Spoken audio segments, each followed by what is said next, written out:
Hoje nós vamos falar do texto Adolescente com Prática de Ato Infracional, a questão da inimputabilidade penal. É um texto de Elizabeth Terezinha Silva Rosa e que está, primeiramente, ele foi publicado na revista Serviço Social e Sociedade. A autora, ela construiu esse texto, primeiramente, a partir da sua dissertação de mestrado, onde ela abordou essa questão da imputabilidade penal do adolescente. Ela apresentou para o programa de serviço social da PUC São Paulo. E o que ela vai trazer nesse texto? Essa questão central da inimputabilidade penal do adolescente, segundo a autora, é uma das questões, uma das questões que provocam um grande debate da sociedade.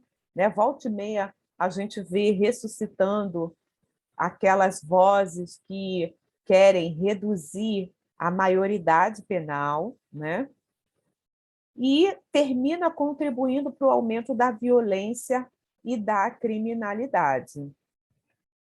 Quando a gente trata, obviamente, a violência sempre aborda uma questão... Espera aí, pessoal, fiz alguma coisa.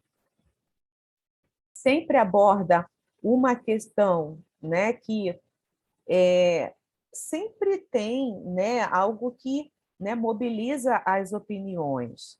E a autora fala disso, porque a violência ela está sempre associada a um fenômeno social, que tanto está na sua base, quanto termina trazendo na sua reprodução uma subjetividade em relação àquilo que é o ato praticado.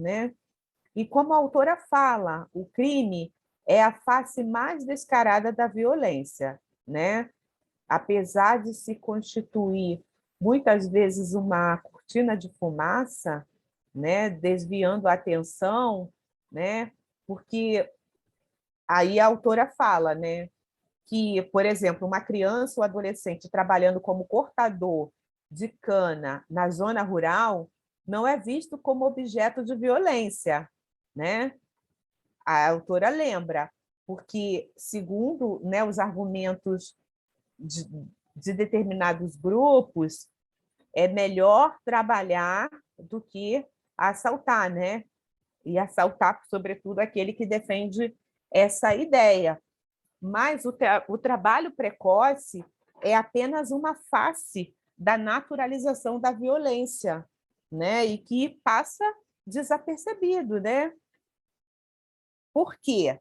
A criança ela deixa de vivenciar a sua fase da infância e é submetida ao trabalho. Então, toda aquela consequência de ter sido privada da infância e ter acelerado essa condição, porque não é só colocar ela numa condição de trabalho, mas tudo que é inerente ali que uma criança não está preparada.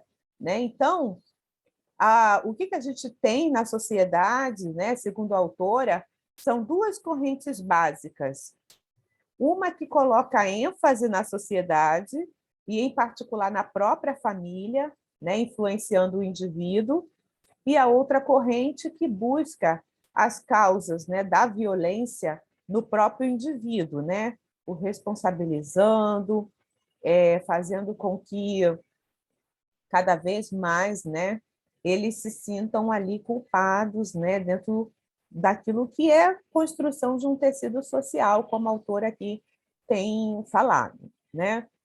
E, obviamente, eles recebem aqueles estigmas, nomes como menor, pivete, malandro, trombadinho, abandonado, carente, fruto de famílias desestruturadas.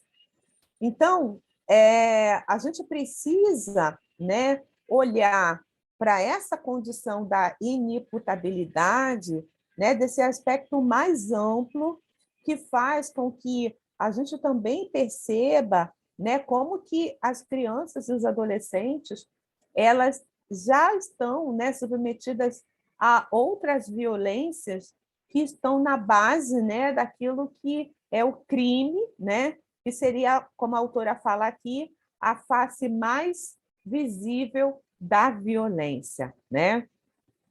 E essa violência, a gente sabe que ocorre em vários níveis.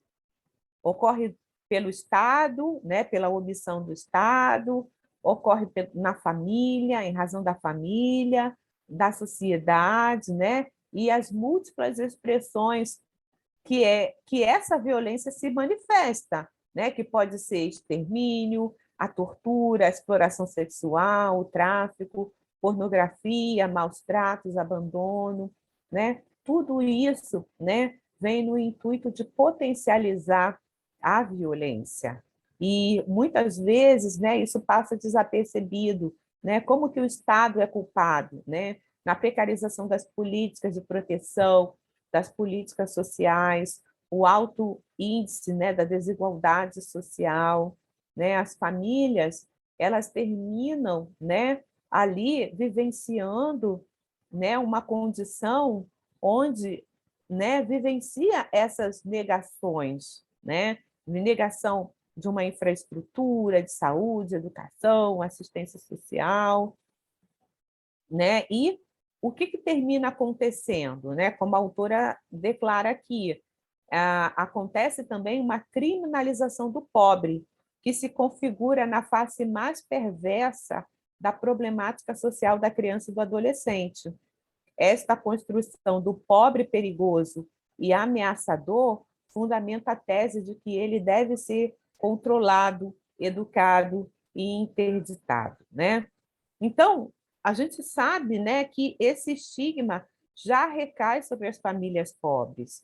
A situação ela termina se agravando para o adolescente que pratica um ato infracional, né? Ele está ali numa condição de conflito com a lei, né? E essa condição termina o levando, né, a uma condição onde ele aparece, né, como aquele que pratica o ato infracional, né, e que deveriam suscitar uma preocupação especial, né? Por quê? Porque já vivem a violência, seja como agentes, né, ou como vítimas. No entanto, né, assim, o olhar da mídia, o olhar da sociedade não costuma ter, né, essa complacência.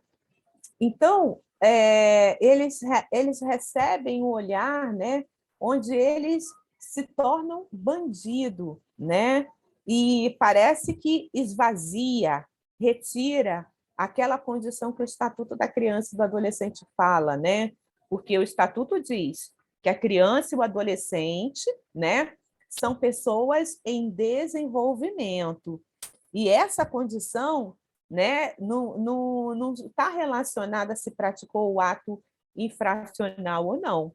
Só que todas essas características, esses olhares, esses julgamentos que a sociedade lança para eles, né, obviamente, não relega a eles, né, essa condição de serem vistos como pessoas em desenvolvimento, né?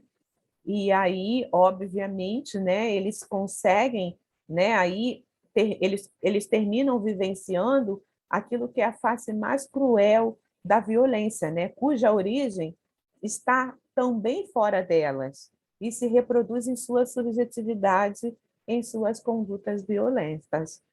Então, é uma construção, né, que começa, né, assim, no externo, né? Qual é a função externa que a gente está falando? Que é essa, né? Em razão da própria ausência aí que a sociedade coloca as famílias pobres, né? E depois, né, ela termina sendo subjetivada, porque aquele que vivencia, né, uma condição, né, de ser agente de um ato infracional, ele termina, né, também, né, incutindo essa autovisão, né, essa construção ali em termos, né, de se olhar, né, da forma como ele também se observa. A autora, ela vai dizer que há duas formas de denominar e encarar a situação do adolescente autor de ato infracional. A primeira é aquela que o infrator representa uma ameaça à sociedade e precisa, o mais precocemente possível, ser reprimido, contido e isolado. Né? É aquela visão de que, né, funcionalista, que é preciso separar, é preciso retirar da sociedade para que possa viver uma ressocialização. Né? E a segunda visão é aquela, né, de que o adolescente que comete um ato infracional é uma pessoa em desenvolvimento e tem direito às medidas socioeducativas, né? A gente já falou bastante, tem muitas aulas na nossa plataforma sobre o SINASE, né, que é esse Sistema Nacional de Medidas Socioeducativas, e, né, quando a gente tem essa visão, né, que representa uma visão de direitos humanos, né, uma visão que vem no intuito de fazer com que o adolescente possa ter ali, né, uma condição de construção de uma nova história, né, porque é isso que as medidas socioeducativas elas visam. Então, essa segunda perspectiva é que está alinhada com aquilo que o Estatuto da Criança e do Adolescente traz, tá bom? Agora, esse conceito de inimputabilidade, ele se fundamenta num preceito de que o adolescente é uma pessoa em desenvolvimento físico e psíquico e que, portanto, não tem condições de entender em sua totalidade a ilicitude do fato, né, e todas as suas consequências.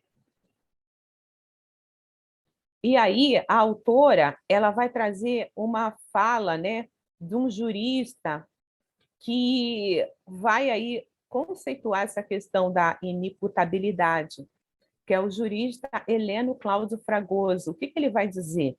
Que a inimputabilidade é a condição pessoal de maturidade e sanidade mental, que confere ao agente a capacidade de entender o caráter ilícito do fato, ou de se determinar segundo esse entendimento. Em suma, é a capacidade genérica de entender e querer, ou seja, de entendimento da antijuricidade de seu comportamento que tem o maior de 18 anos, né?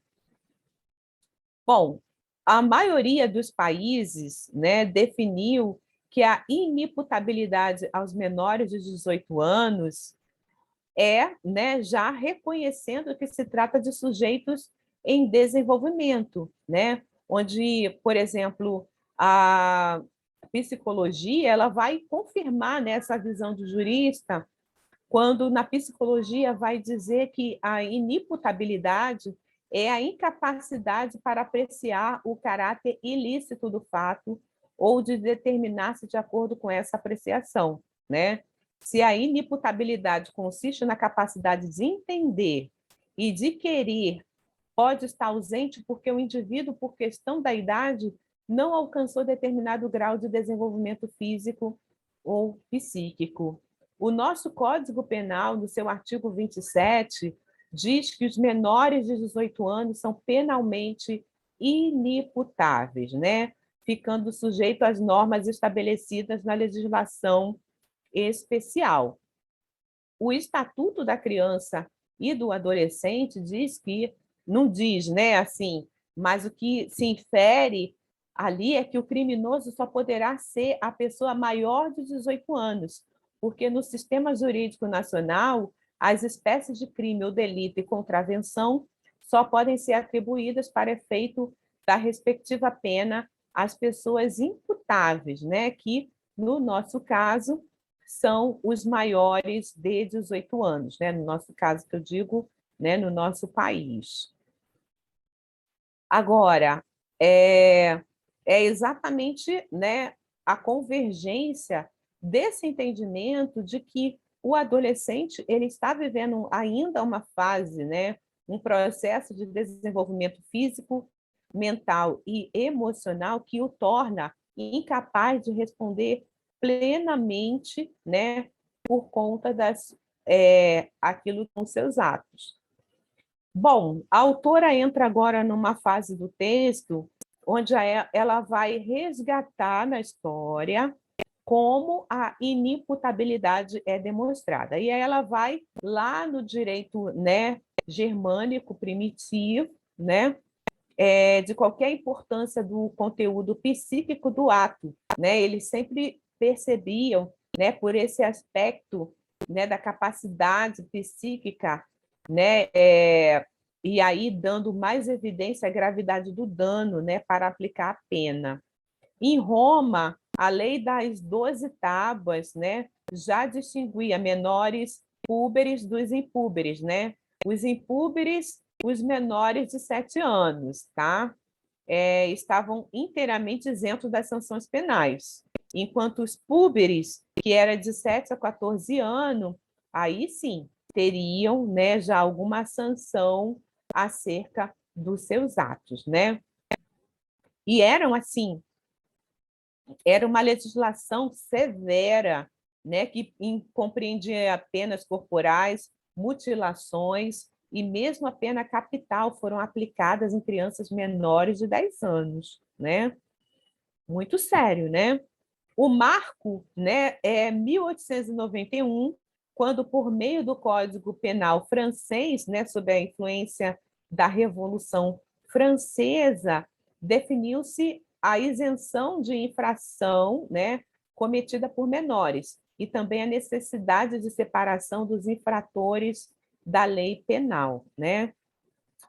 A França já tinha, inclusive nessa época, as primeiras instituições correcionais, né, para criança e adolescente, que a partir de 1850 já era visto né, em todos os países da Europa, né? Então já se verificava um regime de segregação dos infratores com a finalidade educativa. Ao longo do século XIX, né, o que se percebe é que começa a ter uma visão, né, de que o período da infância, né, é um período de absoluta irresponsabilidade, um período de responsabilidade sujeita à verificação do discernimento. No Brasil, né, a idade demarcadora para inimputabilidade penal começou ainda no Império, com o Código Criminal de 1830, e lá considerava apenas os menores de 7 anos, né? Essa faixa entre 7 e 14 anos, que eram penalmente responsáveis, né, caso não houvesse provas do seu discernimento. Agora, se, né, havia essa condição dos menores de 14 anos, né, tinha que pensar o seu discernimento e eles eram recolhidos, né, à casa aí de correção e dentro de período determinado pelo juiz, desde que não viesse a ultrapassar a idade de 17 anos, tá? Então, os maiores de 14 e menores de 17 tinha esse tratamento peculiar, onde uma pena equivalente a 2/3 daquela que coubesse ao adulto, além de ficar em prisão comum, já que só no final do século surgem as casas de correção para menores, tá? Em relação, né, à idade civil, que estabelecia a maioridade a partir de 21 anos, a pessoa ficava submetida, né, ao pátrio poder, né? Pessoal, esse texto aqui, ele fala pátrio poder, mas hoje a gente já não fala pátrio poder, né? Hoje a gente fala poder familiar, tá bom? É porque o texto certamente é anterior a isso, né? Ou ela está abordando como era o termo nessa época, ok? Então, a pessoa, né, ela ficava ali sujeita ao poder familiar até os 21 anos, tá? Enquanto sua responsabilidade penal poderia começar aos 7 ou 9 anos, dependendo do juiz. No caso da ausência do pai, a criança era encaminhada pelo juízo dos órgãos a um tutor que cuidava dela e de seus bens, caso os houvesse. Porém, na época, além do menor, existia o filho de família e o órfão, né? Bom, a gente vai ter aí essa legislação, né, que vai se intercruzar com os aspectos socioeconômicos e políticos da época, né? E durante o período colonial e o império, não houve no Brasil instituição pública que atendesse, né, a chamada a infância desvalida, né? O que eles tinham eram, né, um atendimento às necessidades dos doentes, dos pobres, dos idosos, dos órfãos e das viúvas e outros desamparados, né, como uma função totalmente entregue à Igreja Católica, que era feito por meio das santas casas de misericórdia, irmandades, congregações, confrarias, né, que estavam muito presentes. Já no período da República, né, no Brasil, houve a criação da Escola Correcional 15 de novembro, né, que foi aprovada pelo Decreto 4.780, marcando na esfera de atendimento à criança e adolescente a instauração de políticas sociais que já se esboçavam desde 1886. Em 1889, né, e um outro marco, a gente vai ter a criação aqui no Rio de Janeiro do Instituto de Proteção e Assistência à Infância, que vai ser criado pelo médico Arthur Mocorro Filho, né?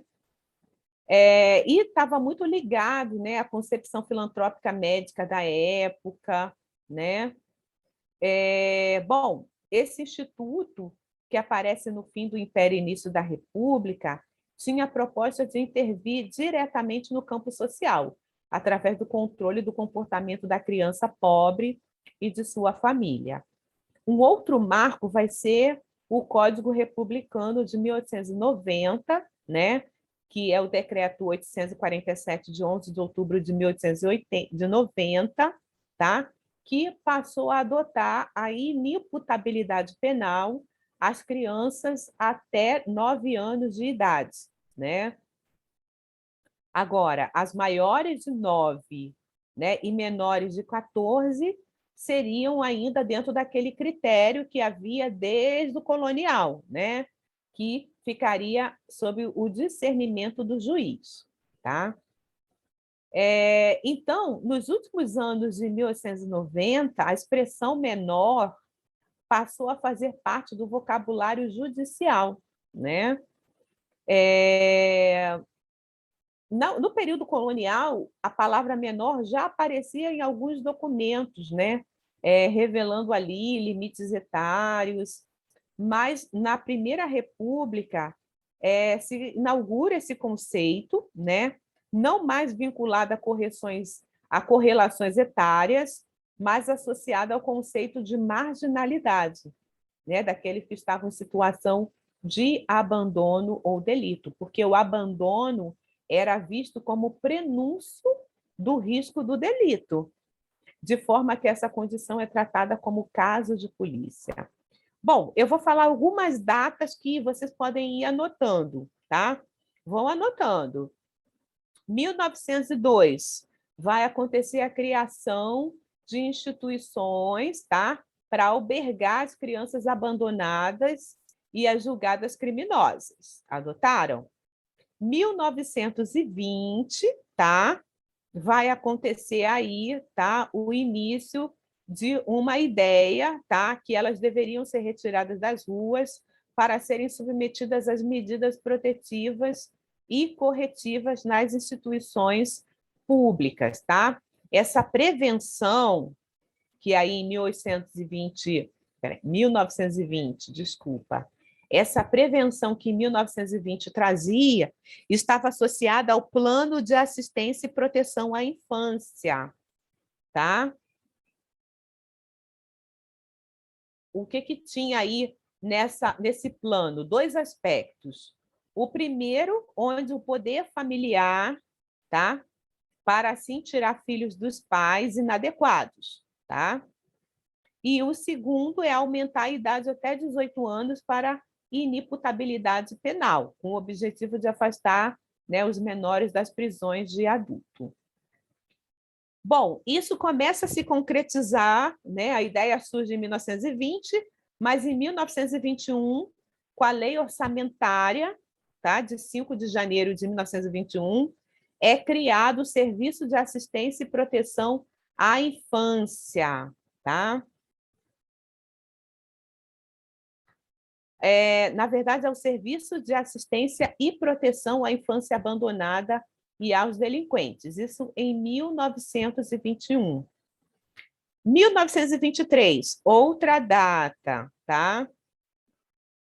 Eles vão mexer com a inimputabilidade, 1923. Quem perdeu essas datas, no final aqui a gente volta, tá? 1923 vai acontecer o quê?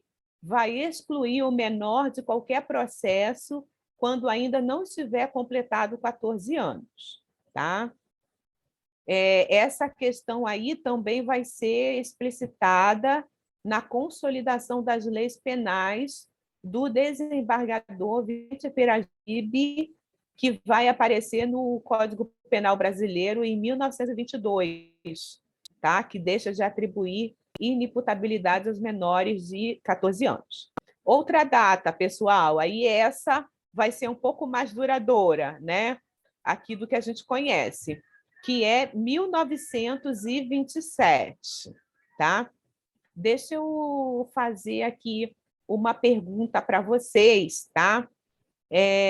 Assim, por que essas datas são importantes? Vocês estão vendo que elas estão em permanente mudança, mas é exatamente para que vocês tenham uma percepção de como que, né, há um movimento dentro da história do país, né, de alterar essa inimputabilidade, porque, afinal de contas, assim, é um problema social, né? E que eles estão assim tentando, à medida que a questão social vai se complexificando, né, dando conta aí dessa situação. Mas vamos voltar aí, 1927. Por que 1927 é importante? Porque vai criar o primeiro Código de Menores, tá? Cujo autor foi o juiz de menores Melo Matos, tá?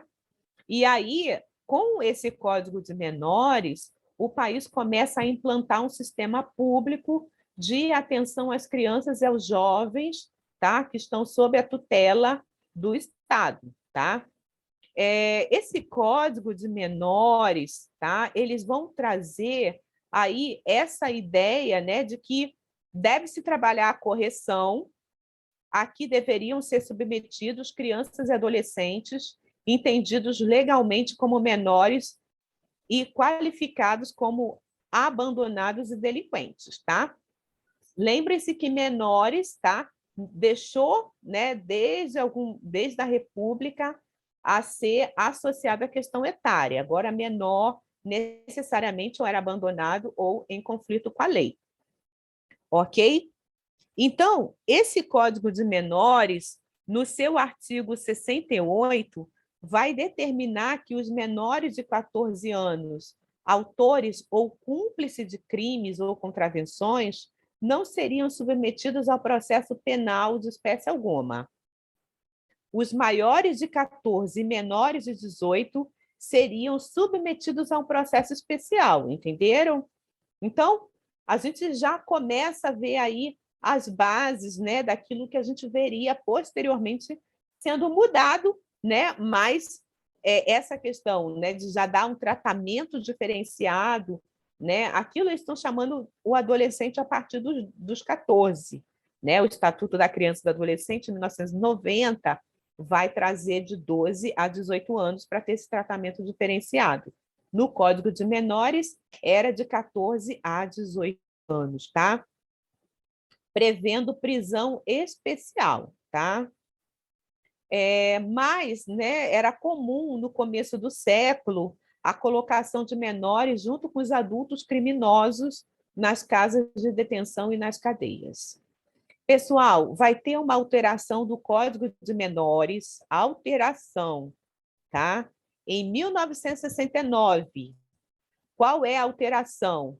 Vai dizer que o menor de 18 anos é inimputável, salvo se, já tendo completado 16, revela suficiente desenvolvimento psíquico para entender o caráter ilícito do fato e determinar de acordo com esse entendimento. Entende? Então, já está dando aí, né, uma nuance, né, de que os 16 anos já tem mais entendimento. E, com base nesse preceito, a inimputabilidade absoluta só atingiu os menores até 16 anos, tá? Aqueles que se encontravam na faixa etária de 16 a 18 anos, né, teriam a seu favor apenas a presunção relativa de inimputabilidade.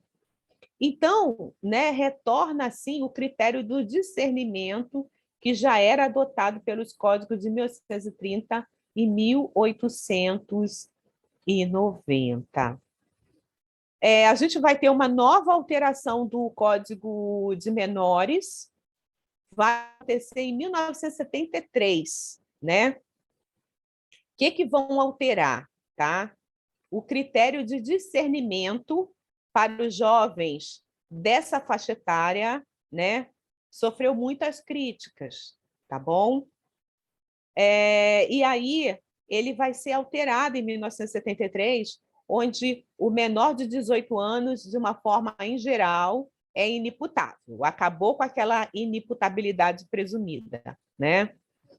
Bom, aí 1930, né, voltou aí um pouco no tempo aqui, mas a autora está tentando resgatar um movimento, né, que aconteceu paralelo, né? Porque em 1930 a gente vai ter o quê?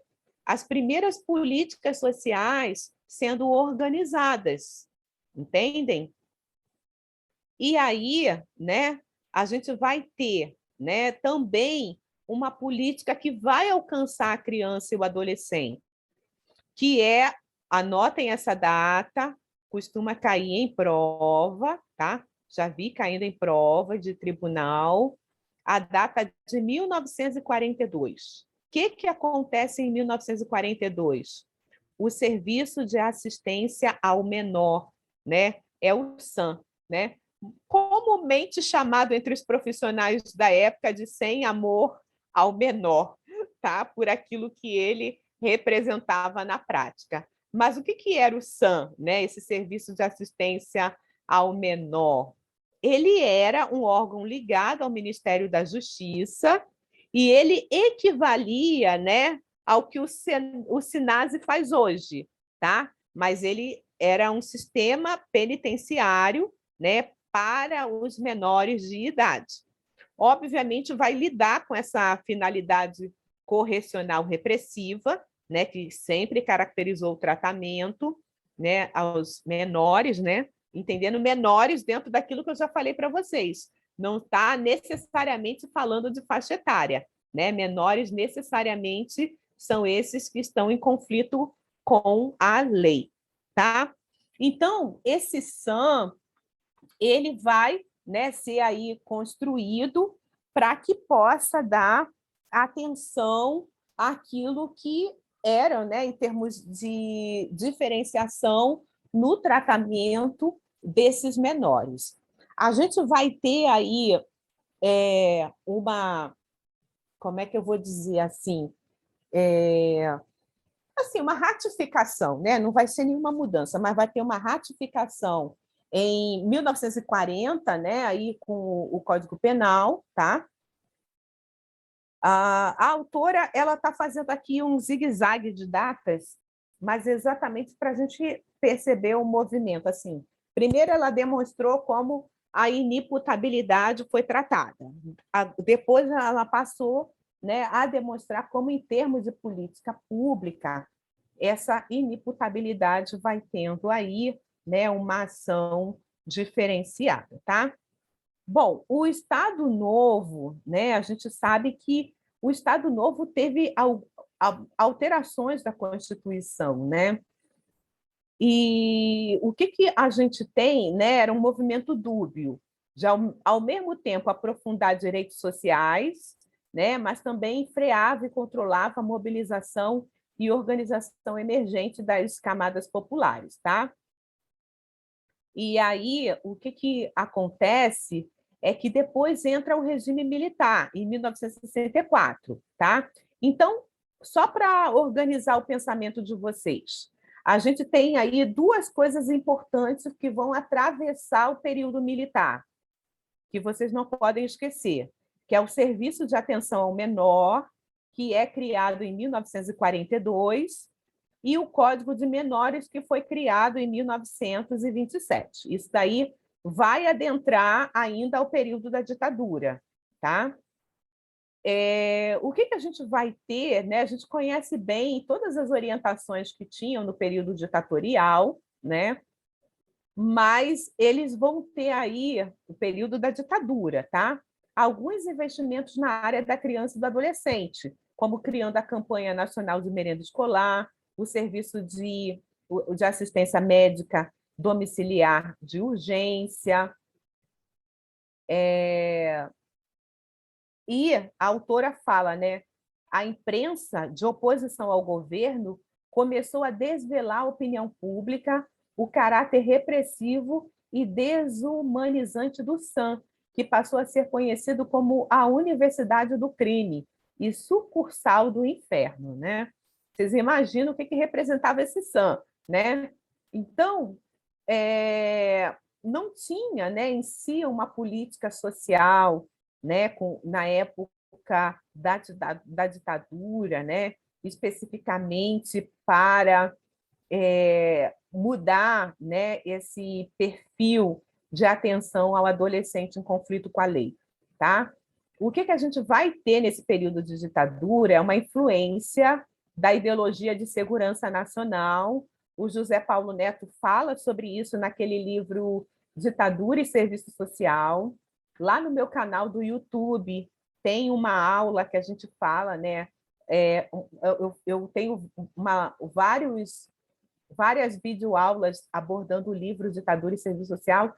Bom, mas assim, essa segurança nacional, né, tem que ser lida, e é o que José Paulo Neto fala no livro, na ótica, tá, da ditadura militar, e o que essa segurança nacional justificava as ações, tá bom? E aí, debaixo dessa ideologia, que eles vão criar a Fundação Nacional do Bem-Estar do Menor, a conhecida FUNABEM, tá? Que perdurou até basicamente o Estatuto da Criança e do Adolescente, que acabou com isso. E aí o objetivo era traçar uma política nacional, né, que atendesse aí esses adolescentes, né, que estavam sob essa condição, tá? E aí era um órgão federal, tá? Mas que estava nos estados, né, como órgãos executores, e nos estados ganhava o nome de FEBEM. Então, FUNABEM era um nome federal e FEBEM era, né, a versão estadual. É um período que a gente está vivendo a chamada modernização conservadora, né? O Zé Paulo Neto fala muito sobre isso, né? Da autocracia burguesa, né? E o que eles tinham, né? Bom, dentro do período da ditadura militar, né? Eles vão substituir o enfoque assistencialista, né? Por quê? Aquele caráter correcional repressivo que via a criança e o adolescente pobre como ameaça social é substituído pelo enfoque assistencialista, que passa a percebê-los como carentes. Dessa forma, a noção de periculosidade cede espaço na estratégia de atendimento desse segmento para a noção de privação, tá? Sendo a criança ou adolescente pobres vistos como carente biopsicossociocultural, né? O atendimento passou a se pautar na tentativa de restituir a eles tudo que havia sido sonegado no âmbito das relações sociais. Olha aí, vem agora a lei. Guardem aí. Duas leis são importantes, em 64 e 79. A de 64, né, a Lei 4.513. Gente, vocês não precisam guardar número dessas leis, não, tá? Porque isso já foi, ainda bem. Mas, assim, é importante vocês entenderem que em 64 vai ser instituída a Política Nacional do Bem-Estar do Menor, né? E em 79, né, a gente vai ter aí um novo Código de Menores, tá? Que passam agora a ser tratados, né, como adolescentes em situação irregular. Bom, 1979 traz aí, né, essa associação abandono, pobreza, marginalidade, né?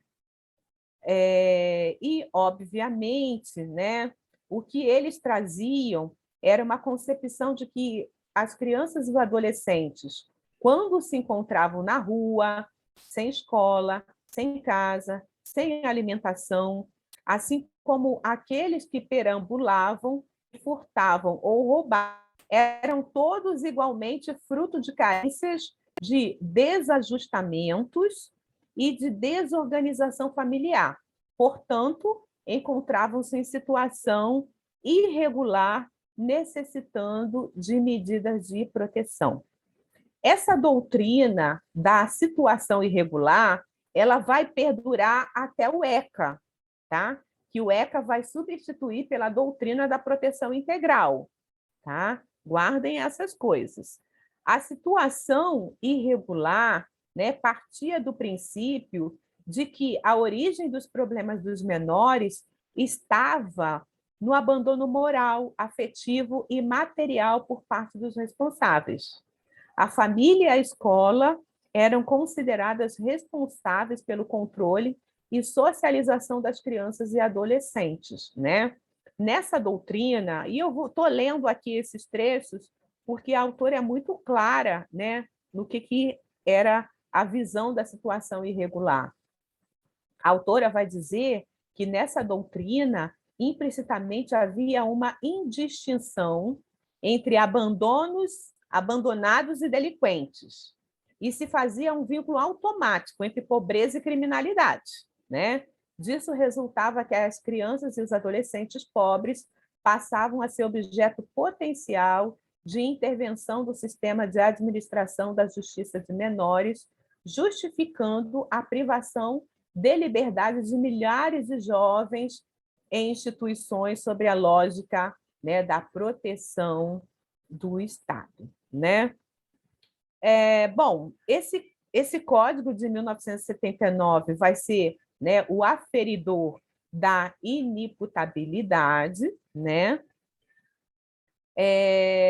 O que se tem, né, nesse contexto é que a gente também vai ter aí, paralelamente, né, um processo onde muitas instituições, tá, principalmente as associações de moradores, as comunidades eclesiais de bases, propiciava às populações marginalizadas uma maior consciência e organização. Então, né, estava acontecendo essa doutrina da situação irregular, de um lado, mas, por outro, essa organização que estava acontecendo entre a classe trabalhadora, tá?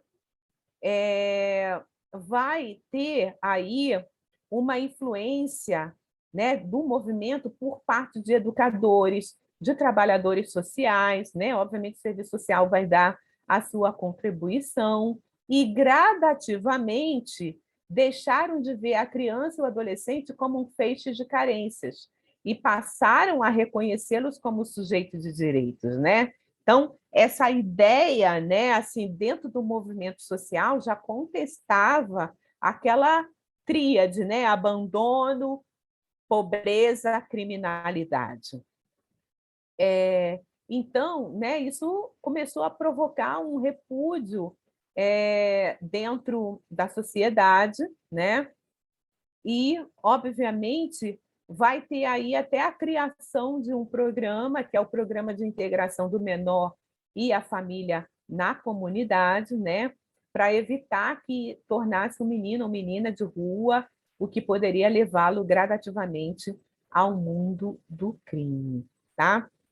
Bom, aí a gente entra na década de 80, né? Atravessamos todo esse período militar e agora a gente entra na década de 80, né? Que, embora tendo sido chamada, né, como a década perdida, mas a gente tem aí uma nova carta constitucional, né? A gente tem aí uma nova constituinte, né? Uma nova constituição e que vai ser muito influenciada, né? Tudo que a gente tem ali dentro da Constituição, a gente vai ver o fruto de muitos movimentos sociais, né, que estavam aí nessa contraconstrução daquele paradigma da situação irregular, né, da situação do irregular, né, do menor. Quais eram os principais atores nesse processo, né, de construir essa contracultura? A Frente Nacional de Defesa dos Direitos das Crianças e Adolescentes, a Pastoral do Menor, né, da CNBB, a Conferência Nacional dos Bispos do Brasil, o Movimento Nacional de Meninos e Meninas de Rua, a Comissão Nacional de Criança e Constituinte. Então, foi nessa união de forças que, lá no artigo 227 da Constituição Federal, a gente rompe com todo esse paradigma que revogava o Código de Menores, a Política Nacional de Bem-Estar ao Menor, e, no dia 13 de julho de 1990, a gente tem a Lei 8.069, que está em vigor até o presente momento, mais comumente chamada de Estatuto da Criança e do Adolescente, tá? Então, a gente vai ter aí, né, influências de órgãos internacionais também, tá? Que vai influenciar essa construção de novo paradigma no Brasil, né? Por exemplo, a Declaração de Genebra, lá ainda em 1924, que trazia a garantia de proteção especial para a criança e os adolescentes, né? A própria Declaração dos Direitos Humanos das Nações Unidas de 1948, tá? E a que incidiu bastante, né? Foram duas ainda aí, ó. Tem o Pacto de São José, né, que é a Convenção Americana sobre os Direitos Humanos, em 1969, que já trazia esse olhar diferenciado. A Declaração de Beijing, né, que trazia regras mínimas das Nações Unidas para a administração da justiça da infância e juventude, tá? Que vai ser lançado em 1985. E, né, a gente tem a própria Convenção, né, Internacional dos Direitos da Criança e Adolescente de 1989. Tá? Então, o que a gente tem de novo, gente? Então, morreu tudo aquilo que tinha antes, e com o Estatuto da Criança e do Adolescente, a gente passa a falar, então, da doutrina da proteção integral, tá? Que vai ter aí muita conexão com a Convenção Internacional dos Direitos da Criança e do Adolescente, tá? Que Convenção do Direito da Criança, que vai ser aprovada em 1989, tá? E no próximo ano a gente já tem o ECA, né? Que está aí bebendo de toda essa fonte. E qual é a principal? A gente vai ter várias mudanças no Estatuto da Criança e do Adolescente, né? Mas já começa aí, né, a proteção da família, da sociedade, do Estado, né? Isso já altera, né? Não tem mais aquela visão que tinha antes, né? A culpa é da família, o Estado é apenas o protetor. Não. Agora, né, tem a omissão do Estado, tem danos causados pelo Estado. Então, né, tem lá, o artigo 4º do Estatuto da Criança e do Adolescente, né, é dever da família, da sociedade e do Estado, né, zelar pelos direitos da criança e do adolescente, tá? E aí o ECA também desvincula os aspectos de caráter tutelar e ou assistencial daqueles vinculados diretamente ao cometimento de atos infracionais, né? Vai distinguir a criança e ou adolescente vítima de violência e em situação de abandono, tá? Por efeito de carências socioeconômicas daquela autora de ato infracional, né? Essa distinção impossibilita a reclusão por motivos relativos ao desamparo social, né? Se lembra que só de estar na rua, só o abandono já era motivo de colocar numa unidade correcional. Isso era até a ditadura, né? Com o Estatuto da Criança e do Adolescente, separa-se, né, essa criminalização da pobreza, né? E o que a gente tem no Estatuto da Criança e do Adolescente, né, é esse paradigma que vai trazer um atendimento, né, específico, obviamente, para a condição de sujeitos de direitos, né, retirando esse paradigma, né, da necessidade, né? É claro que o ECA, né, não é uma ilha ainda de virtudes, né, mas, né, ela vai trazer aí, né, algo que vai ficar cristalizado lá no artigo 228 da Constituição, tá? Que, por mais que periodicamente seja apresentado o rebaixamento da maioridade penal para 16 anos, mas até agora a gente tem estado invicto, né, dentro dessa visão. A gente sabe, né, que os crimes praticados por adolescentes, os atos infracionais praticados por adolescentes, representam parcela significativa dos crimes ocorridos no país. Aí a autora cita até um dado, né? Esse texto aqui já é antigo, mas ela diz que 90%, né, em vários estados do Brasil, crimes eram praticados por maiores de 18 anos, né? Mas tinha aí, né, os adolescentes, espera aí, deixa eu ler certinho, né? Tem uma parcela, né, de 10%, né? Então cai por terra, né, alguns dos argumentos para reduzir a maioridade penal. A segunda, né, a segunda quebra de argumento para aqueles que querem reduzir a maioridade penal é confundir inimputabilidade penal com impunidade ou irresponsabilidade, o que não acontece. Hoje, a gente já tem o modelo da justiça restaurativa para lidar com o adolescente, né, autor de ato infracional, e tem o próprio SINASE, que não visa irresponsabilizar, muito pelo contrário, visa, né, criar ali, né, o entendimento do seu ato, mas preservando a sua condição, né, de adolescência. Então, esse é o segundo ponto que refuta aqueles que querem, né, reduzir a maioridade penal. Um terceiro argumento que vem para refutar essa ideia de redução da maioridade penal é a ideia, né, de que quanto o tratamento dado ao adolescente infrator que é mais contundente do que aquele aplicado ao adulto, né?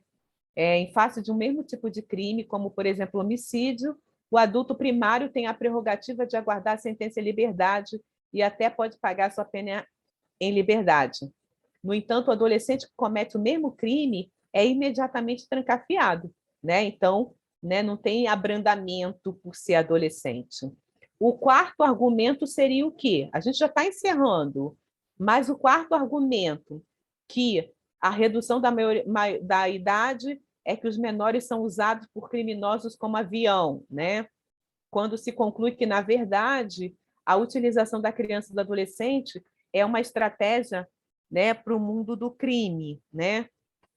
Não seria diminuindo a faixa etária que essa estratégia do crime, né, deixaria de existir. Só iria diminuir a idade de arregimentação do adolescente. E a autora também fala que existe um mito de que, prendendo mais cedo o adolescente infrator, a sociedade estaria mais segura. Lê do engano.